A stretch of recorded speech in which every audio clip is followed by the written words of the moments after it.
let me try something here. I've always thought about this, and I know that this would never happen, but I've always thought about this. I feel like people don't understand the seriousness of this because they've never seen it, like actually seen it, because and they've never heard anybody actually talk about it. And when I say talk about it, I mean actually describe what happened between them and their abuser. If we were to let's say we were one day allowed, which I know would never happen, to pick one of the millions of videos that are available on the dark web and actually show it to people, a 5-year-old, a 10-year-old, a 15-year-old being sexually abused by an adult, would that shock the world into action? Well, again, I shared this on my TED talk. I have these conversations day in, day out. And recently I'd heard about a 2-year-old who had had every bone in her body broken by her abuser, who was having sex with a 2-year-old baby. This baby will be going through all sorts of mental and physical trauma for the rest of their life now because of that. Now, when I talk about that, people say, oh God, EJ, stop. Yes. I don't want to hear. But I'm like, you have to hear. And they're like, well, how is this going to change? Me hearing, how is this going to change anything? I said, because you are going to start understanding what the difficulties are of this conversation and the reality of it. And now 2-year-olds, you've got no hope, right? Babies, 2-year-olds. In fact, I just wrote an article on this in Man Dad Media about Gareth Davis. He's from Runcorn. He pleaded guilty to the rape of under 13-year-olds, but they were babies, and he had pictures of him lying with babies after he'd raped them. I mean, no one in their right mind could believe someone would do something like that, and they won't want to read it. Yes. But the more you can read, I read it, you read it, I read it all the time out of respect for the person. Sometimes it takes me a bit longer to read some things, and that's just because I need to make sure that I'm balanced mentally, emotionally, and physically. But I read it because I want to give thought to that person as well, and the difficulties that they will now go through, and then what I can learn from it to help improve my voice on this conversation. But we really need to. I have conversasations, like you said, people, non-survivors who I know and love, tell me the same, right? Get over it. This isn't about getting over it. It's the psychological impact it's had. I was 9, 3 to 16 through my abusive years. Now, through those years, I was very confused because I felt like I had feelings for my abuser, right? Because they had groomed me.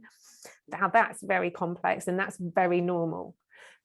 Anyone on the outside would be like, how could you have emotions for someone who would do something so disgusting and vile to you? Well, actually, that's when you need to start understanding. Yes. When you're a vulnerable child being groomed by an adult, and maybe you're going through difficulties. My father told me at 12 he never wanted to see me again, and I never saw him again. So I was vulnerable.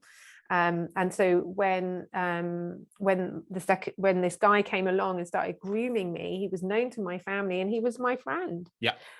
So I liked him, and I was so vulnerable that I fell into that trap of being groomed.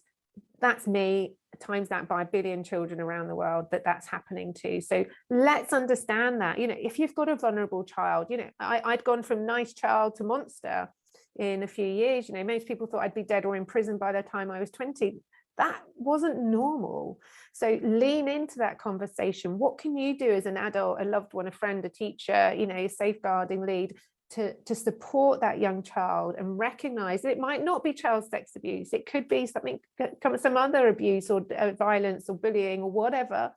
But really lean in and recognize that. But the only way we can do that, Jeremy, is by reading the articles and seeing what happens and listening to people about this subject. Sadly, and I'm sure this must be for you as well, I get people who talk to me after it's happened and they're like, EJ, we wish we'd spoken to you sooner. We've been watching your posts. In fact, very, very sadly, someone I know very well, her daughter, 13-year-old daughter, this has just happened to, and she's like, wants me to speak with them and work with them, and that's fine. But someone who lives near me recently said, I wish I'd leaned into this conversation sooner, because her family have just been they've just found out they've been abused by the father. So it's happening under our noses. And as a young child, I remember there's this sensationalized story when it came out that someone that we knew as a young family was abusing the children he was working with. And that was like, God, all we were talking about was him, because we knew him and he was the abuser. But what about those kids? So let's just listen more. Let's listen. Let's make this a conversation that we can take forward. And don't think it won't happen to you, because I can guarantee you someone somewhere will be being abused right now, and potentially it could be someone you know. Yeah, in fact, while we've been talking, Jeremy, for 30 minutes, how many kids are being abused? Yes. Yeah, I completely agree.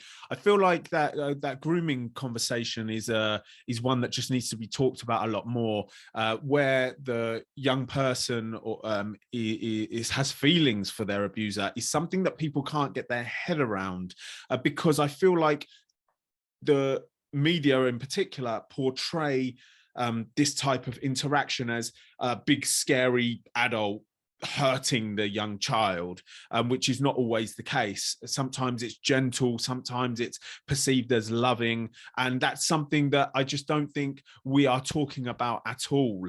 But we understand we need to get people reading these things. We need people engaging with these things more. My question I'm always asking myself is how are we going to do that?